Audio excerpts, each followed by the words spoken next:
People are falling in love with the photographs in this new book called Naked Babies. Well, photographer Nick Kelsh and Pulitzer Prize-winning writer Anna Quindlen collaborated on the collection of photographs celebrating the mystery and magic of babies in all their naked glory. Well, I hope today I can give you people 3 tips to help you do your baby photography at home that will raise your photographs to the level of a family treasure and not just be snapshots. Yeah. So that's what I'm all about today. Yeah, I love the idea of, like, in the book where you will just see a hand or a foot. Yeah.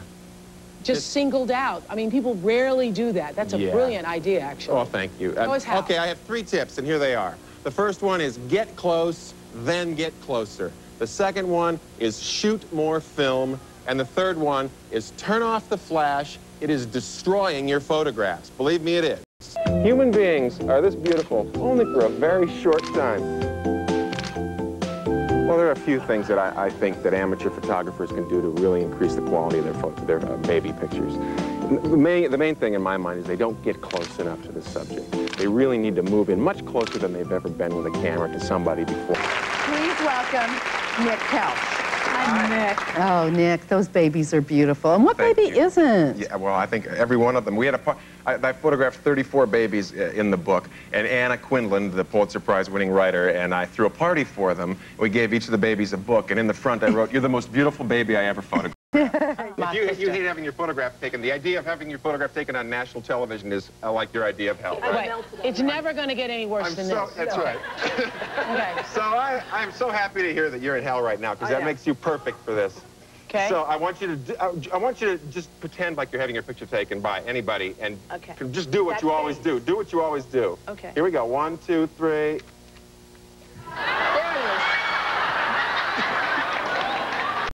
They are the great common denominator, the great equalizer babies, aren't they? Yeah, that's for sure. I mean, people just come up to you on the street when you have a baby and feel like they can talk to you about the baby, look at the baby, sometimes try to touch the baby, and I think they have the same response when they look at the pictures in this book, that there's a sense of, this is what we all love. Yeah, Anna said in the book that adults in the presence of a naked baby reach out their hands as though to warm themselves at the fire of perfection. And I saw that every time a baby came into my studio and would take the diaper off. And everybody would, the adults would gather around and they would generally say something profound like, "Oh, look at the baby." You know, I mean, that's about the best they can do. The classic bad amateur picture is a little tiny person in a great big background. I believe that the quality of amateur photography can be raised substantially in a short amount of time. Here's how the amateur shuffle goes. It goes like this. "Oh, Ann, please let me take your picture. You go stand there. That's good." And here's the shuffle. It goes like this. "Now I'm going to take a picture of Ann. Okay, here I go. I'm taking a picture of Ann now." And you just keep walking back, you keep walking back, and all of a sudden Ann's a little tiny person in the picture. At the very least, when you're photographing somebody waist up, turn the camera on the side, shoot a vertical picture, and put their head up toward the top. But at least their head then is not directly in the middle. So, okay. To make your pictures even more interesting, simply get closer and let your loved ones fill the frame.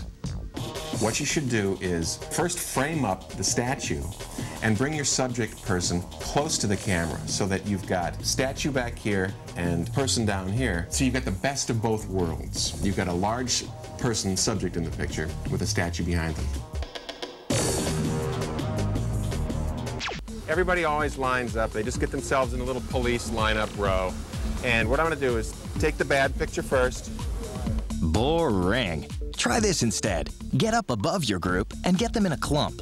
It allows people to get their heads closer together, and therefore you can fill the frame more with faces and not full body shots.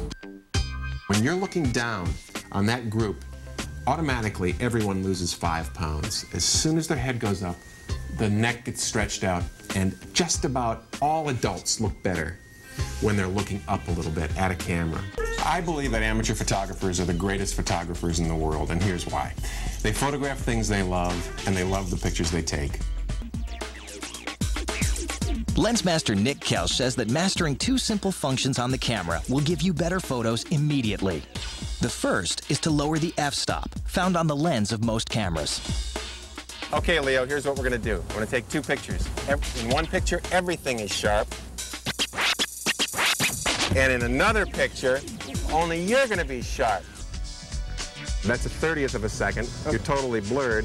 And here's 2,000th of a second. It looks like you're not even moving, you're frozen. What you need to do when you're photographing, let's say, a black lab, is put the dog in front of a very simple, light background that contrasts the dog so you can get the shape of the dog.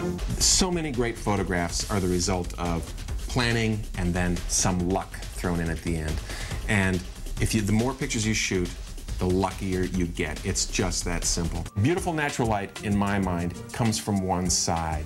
It produces a three-dimensional look across the face and produces powerful, simple images. Can I see that one? Okay, here, you can see that one. If you're in a museum or a big building and there's a spot of sunlight bouncing off of a marble floor, it's a great place to take a photograph. But when the sun is straight overhead, to a photographer, it's pretty much annoying. It produces ugly shadows on people. It produces shiny spots on bald men.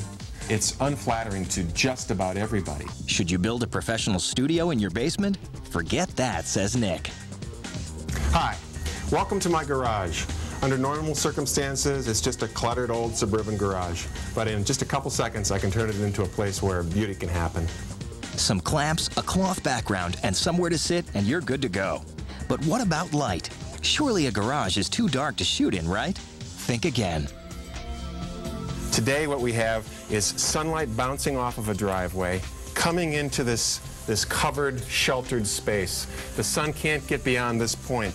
And so all I have is beautiful, soft light here. Rembrandt would have loved this garage.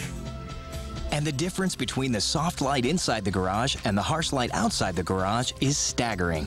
Her eyes, from where I'm standing, are in darkness. Her nose is lit up bright, and it's really not very flattering, despite how beautiful she is. But in the softer lit garage, the pictures are much more enjoyable. And what family wouldn't appreciate that?